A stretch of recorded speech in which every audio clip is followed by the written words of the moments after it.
Olá a todos, a todas, presencialmente e à distância, sejam muito bem-vindos. É um prazer muito grande estar aqui com os meus colegas, na minha casa, poder conversar com vocês.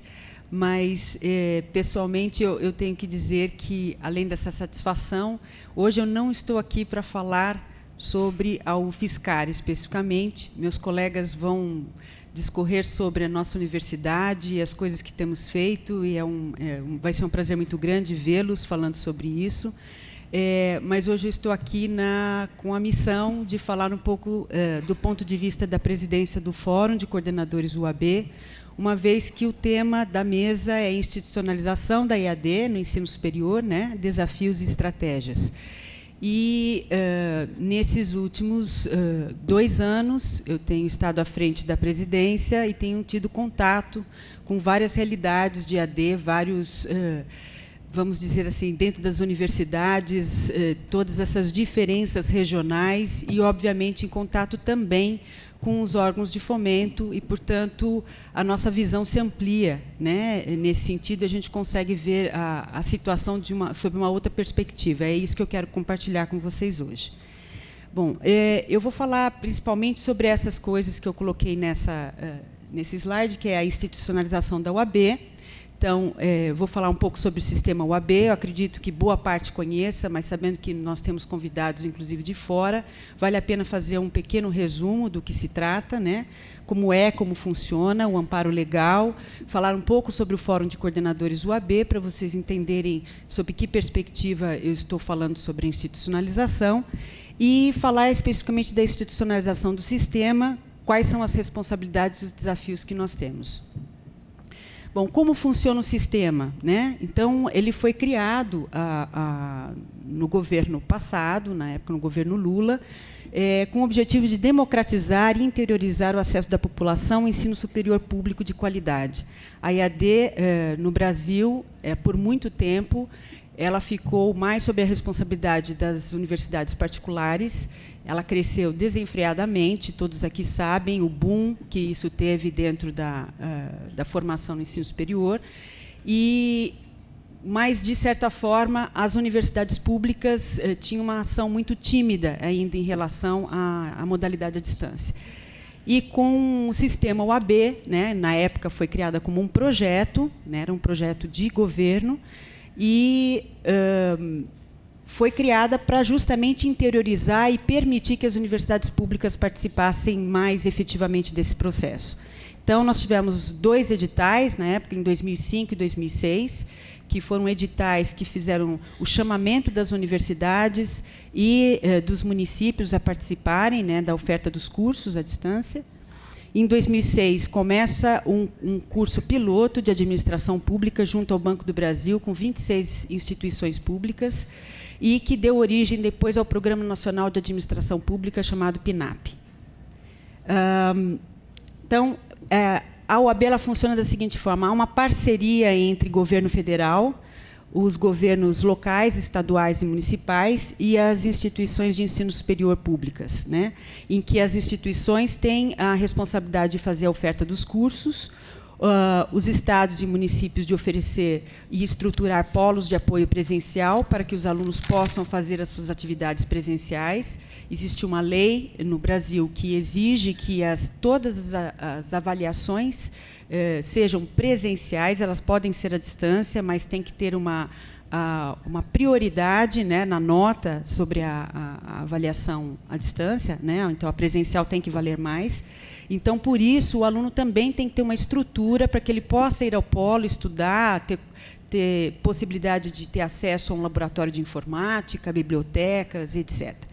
E o governo federal fomenta esses cursos, né, e faz, obviamente, o acompanhamento e avaliação. Desde 2007, com a criação da nova CAPES, se eu não estou enganada, acho que foi 2007, isso. Em 2007, então, a CAPES, que é um órgão do governo federal, do Ministério da Educação, em que teve sempre como foco a pós-graduação. Então, há 60 anos atrás, quando foi criada, sempre foi uma instituição de renome, tanto nacional como internacionalmente. E a nova CAPES tem como missão abraçar a educação básica e a formação de professores. Nela são criadas, então, 2 diretorias, Diretoria de Educação Básica e Diretoria de Educação à Distância, e o projeto UAB, então, é encaminhado à CAPES para gerenciamento pela CAPES. Aqui eu não vou entrar muito em detalhes sobre as leis e as normas que regem a educação à distância, mas essas são algumas, e poucas, no nosso ponto de vista ainda, que legislam ou que normatizam a educação à distância no país. Por que poucas? Porque há muitas coisas a serem normatizadas e institucionalizadas, como, por exemplo, a figura do tutor, né? Então, em nenhum momento dessas leis, apesar de citar, principalmente nos referenciais de qualidade, aparece, só que a gente precisa entender que referencial de qualidade não é uma lei, né? Ele é um referencial, fala muito sobre a figura do tutor, mas nós não temos em nenhuma das leis mencionada a caracterização do tutor, né? E o que isso acaba nos causando muitos problemas. Então, nós temos aí 1, 2, 3, praticamente 3 grandes leis, uma portaria normativa que orienta sobre regulação e os referenciais de qualidade que devem ser levados em consideração quando da implantação da modalidade dentro das universidades. Agora, mais sobre o ponto de vista do que eu vou falar. Então, o Fórum de Coordenadores UAB ele foi criado em 2010 pela DED-CAPES, né, foi proposto. Como ele não é um órgão, é importante dizer isso, ele não é um conselho deliberativo, ele é consultivo, portanto, ele faz parte de uma série de ações que a DED-CAPES mantém para auxiliá-la a executar a OAB, né, no sistema nacional. E ela foi criada com uma presidência, em que teriam 2 representantes, né, eleitos pelo grupo de coordenadores UAB, tanto titulares como adjuntos. Nessa presidência, então, na época, eu fui eleita, junto com o professor Silvar, que é coordenador da UAB da UNEB, né, da Estadual da Bahia, e, recentemente, o Fórum solicitou, então, que a DED indicasse também um representante de institutos federais, porque nós temos, então, 3 segmentos dentro das instituições públicas superiores, que são as universidades estaduais, as federais e os institutos federais. E a professora Ilane, do Instituto Federal do Rio Grande do Norte, foi eleita, então, para compor essa presidência. O nosso foco, desde 2010, foi auxiliar a CAPES. Houve uma transição nessa época, então nós fizemos o nosso papel de auxiliar nessa transição e nas diretrizes que essa nova diretoria estava dando para o sistema UAB. E, atualmente, o nosso foco é a institucionalização. No final, durante o ano de 2011, este fórum conduziu vários trabalhos, né? Uma das nossas propostas foi criar grupos de estudo, grupos de trabalho, especificamente, em diversos assuntos pertinentes à OAB, como o fomento, a bolsas, material didático, institucionalização, entre outros. E este grupo de 8 GTs, né, mais a presidência, coordenou uma aplicação de um questionário para todos os coordenadores UAB. Na época, éramos 90, alguma coisa, em torno de 90 instituições. Dessas 90 instituições, 63 coordenadores responderam ao questionário, e eu vou compartilhar algumas das respostas que nos interessam aqui neste momento. Entre várias perguntas que nós fizemos, a gente percebeu o seguinte: 54% deste grupo de instituições tem menos de 5 anos de experiência em EAD. Então, somos um grupo novo, um grupo que está implementando o EAD em suas instituições, enfrentando todos os desafios, todos os preconceitos de se implementar uma modalidade à distância em universidades com foco no ensino mais tradicional e, portanto, presencial. Então, obviamente, essas instituições elas têm que enfrentar quem já passou por isso, e muitos de vocês passam por isso, sabem o que é você enfrentar diariamente situações em que a EAD não é compreendida dentro do seu próprio campus, dentro da sua própria administração, e, muitas vezes, enfrentar o preconceito externo da própria comunidade.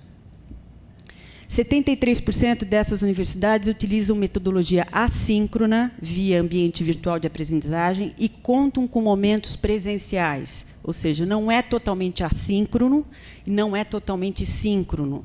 É uma mistura, né, que talvez, pelo que a Kathleen apresentou anteriormente, é o que a gente chama de online blended learning, né? Quer dizer, não é o blended não está no presencial, ele está no à distância, né? Então a gente sabe que as atividades nos polos são muito essenciais ainda, né? Não dá para se fazer totalmente à distância. Para 94% das instituições, o tutor presencial exerce função diferente do tutor à distância. Isso foi assim muito claro. Tem pouquíssimas universidades que trabalham com o mesmo tipo de função, ou seja, todas elas entendem que o papel do tutor presencial é completamente diferente do papel do tutor à distância, dentro da IAD. Em 74% das IES, exige somente a graduação dos tutores no processo seletivo. Não há solicitação de especialidade. São poucas universidades que conseguem fazer processos seletivos exigindo especialidade em disciplinas. Por quê? Porque nós estamos vivendo uma situação nacional, ela é muito diferente da regional. Aqui nós estamos no estado de São Paulo, mas quando você vai para outros locais, é muito difícil você conseguir tutores com nível de especialidade para trabalhar por disciplina. Então, você consegue somente selecionar professores dentro de uma graduação, ou da graduação que você está ofertando, ou da graduação próxima a este curso. Uma das principais dificuldades que as instituições encontram para a gestão dos recursos financeiros é a execução das verbas. Isso é um ponto fundamental quando a gente pensa em institucionalização. O outro gráfico é mais preocupante ainda, porque 71% das universidades devolvem os recursos ao final do ano porque não conseguem utilizá-lo. Vejam, muitos que não estão em contato direto com a administração pública não sabem como é que funciona a questão das verbas. Só para dar uma noção para vocês, quando a gente devolve dinheiro, a gente está dizendo que ou nós pedimos demais do que nós precisávamos, tá certo? Ou não soubemos gerenciar esses recursos direito. De qualquer forma, no ano seguinte, esses recursos, vamos supor que você tenha solicitado 50 e tenha gasto 20. No ano seguinte, eles vão te dar 22, porque se você gastou 20, então 22 já é necessário. E, normalmente, o que acontece, nós devolvemos verbas por conta de burocracias, por conta de desconhecimento, por conta que a máquina pública ela é lenta, e isso acaba impedindo que as universidades utilizem todos os recursos que lhes são enviados. Então, os nossos orçamentos acabam sendo, vamos dizer assim, prejudicados justamente por a falta de uma melhor gestão. 48% das IES têm estrutura parcial para situações de falta de energia e 11% não apresentam nenhuma estrutura. Isso também é um dado seríssimo e que precisa ser prestado atenção com muito cuidado, porque quando a gente pensa em institucionalizar, a gente pensa em volume de dados. Quem trabalha nesta área de informação sabe a importância que tem uma estrutura tecnológica dentro da universidade para dar conta de todos esses dados que são gerados, tanto em termos de segurança, como em termos de falta de energia, o que é muito comum com essas tempestades e essas diferenças climáticas que a gente vem vivendo. 68% das IES têm espaço próprio para a EAD, mas em 58% este espaço não é suficiente. Nós temos sofrido um crescimento bastante grande, o que é bom, por um ponto de vista, mas tremendamente, infelizmente, o crescimento físico não acompanha o outro tipo de crescimento que nós temos. E o que já foi institucionalizado pelas IES, os coordenadores nos informaram o seguinte: o que está mais institucionalizado é a inclusão da EAD no plano de desenvolvimento institucional, né? Então, as ações específicas para a EAD, regulamentação em normas acadêmicas, que isso já vem caminhando, O que está menos institucionalizado, aí por ordem, disciplinas alocadas nos departamentos, nem todos os departamentos assumiram ainda essas disciplinas, e a representação de EAD nos diferentes conselhos, e, principalmente, o cômputo da carga horária, do esforço, né, docente na EAD não é contado para os docentes que trabalham no presencial. Em 67% das IES, os docentes, a carga horária da EAD não é contabilizada no esforço docente, e em 83% a carga do presencial é igual à da distância.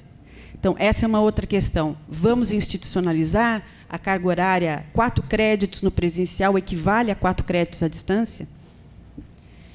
Bom, nós temos agora uma agenda, são responsabilidades e desafios, e aqui eu estou trazendo para vocês questões que estão sendo discutidas pelos coordenadores UAB. As respostas não são simples nem fáceis. Em relação, por exemplo, a recursos humanos, vamos começar com a categoria docente. A proporcionalidade do professor-aluno é a mesma do presencial.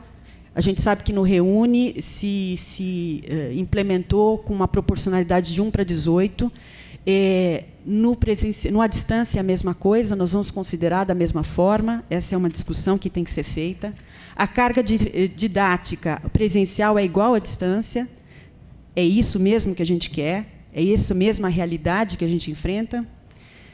A equipe multidisciplinar, aí pensando nos técnicos administrativos, né?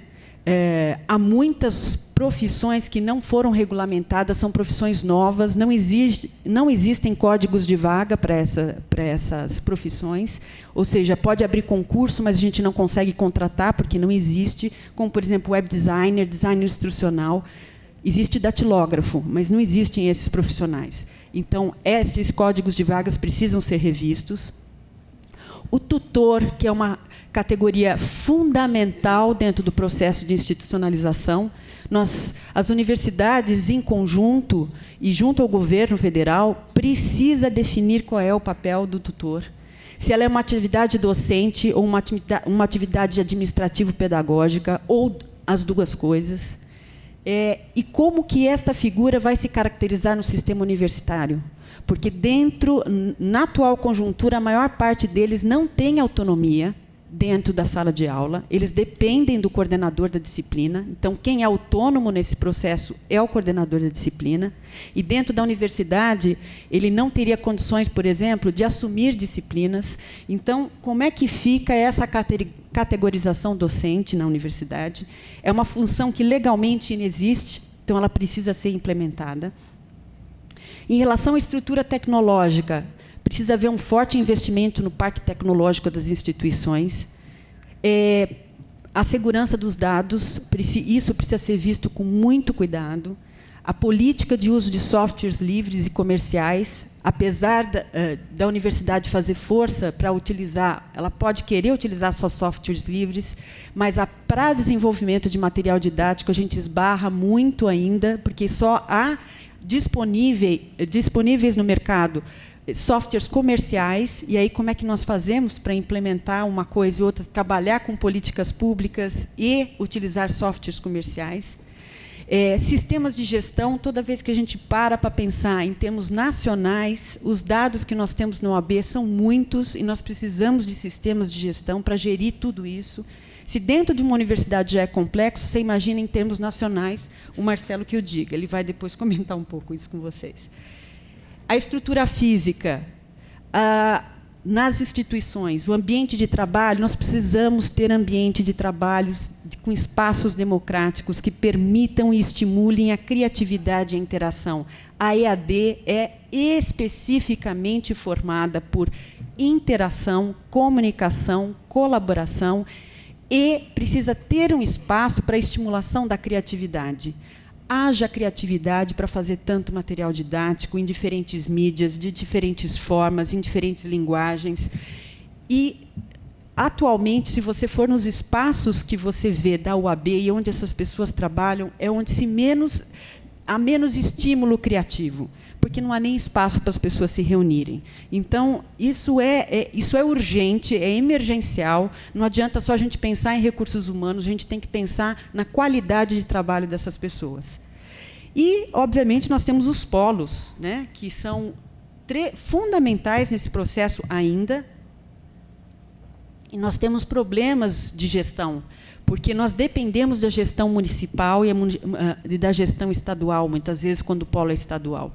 E toda vez que muda essa gestão, a gente passa por processos lentos, e a gente sabe que não é uma interlocução muito fácil.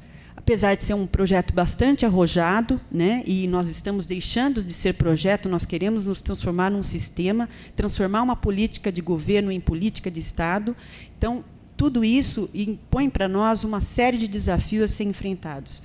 Os polos, nessa nova gestão do professor Teatini, à frente da CAPES, ele tem uma visão bastante diversa de que os polos, sim, podem ser polos que a própria instituição mantenha, né, e polos que o próprio governo federal possa manter, então não deixar só isso por conta do município.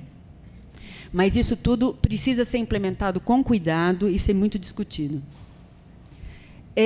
Mais ainda, os coordenadores UAB eles têm uma visão conjunta e, eu posso dizer por unanimidade, que a questão do fomento para eles é que o governo fomente a UAB, ele fomente a EAD, mas de forma a dar autonomia universitária para que a universidade decida qual é o seu foco de trabalho, quais são as suas metas e, principalmente, que a gente tenha liberdade para ofertar cursos que a gente entenda que sejam necessários. É lógico que existe uma demanda da comunidade, mas cada universidade tem uma realidade, tem grupos de pesquisa, tem pesquisadores, professores formados com visões diferentes e como é importante essa diversidade. Então, isso precisa ser respeitado. Não há como você pasteurizar cursos e dizer que aquele curso serve para o país inteiro. Não é bem assim. A gente sabe a importância dessa diversidade dentro das universidades.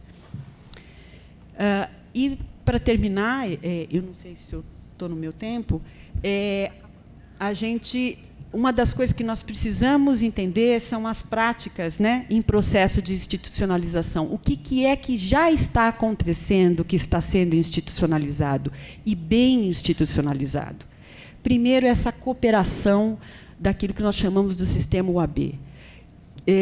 O contato que esses coordenadores têm, e eu vou dizer para vocês a felicidade que os coordenadores têm quando se encontram.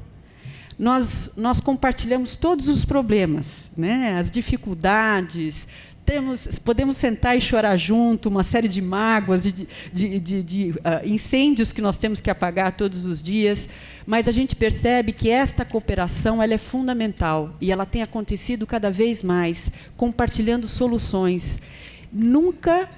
Eu nunca vi, desde que entrei na universidade, eu nunca vi tamanha colaboração entre colegas, onde não interessa se a sua universidade é melhor que a minha, não há uma corrida para ver quem chega primeiro, mas sim para ver como é que a gente pode se ajudar.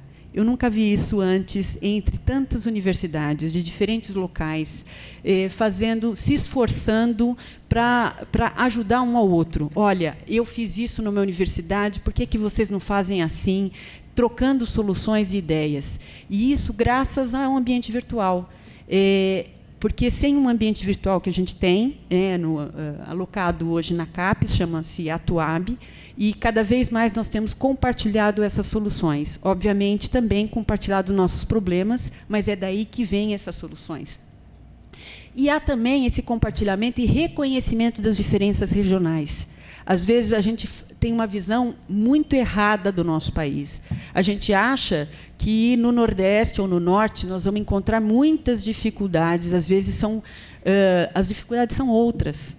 E muitas dificuldades que nós enfrentamos aqui no Sudeste ou no Sul, muitas vezes já tem solução lá. Então, essa troca ela é muito, muito importante para a saúde do sistema. Então, esse trabalho em rede, então, isso realmente deu certo. Isso realmente funcionou, e isso precisa continuar. Então, essa grande rede que se criou, essa grande intersecção que houve entre os coordenadores, os gestores, em prol da educação à distância. E é a nossa missão agora transformar esse projeto num grande sistema. eu queria terminar com estas imagens só para lembrar vocês por que mesmo que nós estamos fazendo tudo isso. Por que mesmo que nós estamos enfrentando todas essas dificuldades. Nós estamos começando a formar as nossas primeiras turmas na UAB. Isso foi um grande sonho nosso, 5, 6 anos atrás, quando a gente veio aqui e foi motivando professor por professor, aluno por aluno, desde o começo, os tutores, com todas as dificuldades que eles enfrentaram. Como é emocionante a gente ver essas pessoas se formando e transformando aquele sonho em realidade. Então, é por isso e é com esse objetivo que a gente tem que enfrentar esse dragão na nossa frente, que é o processo de institucionalização, e não perder as esperanças. Nós temos que fazer isso funcionar e dar certo, porque eles merecem. É isso. Muito obrigada.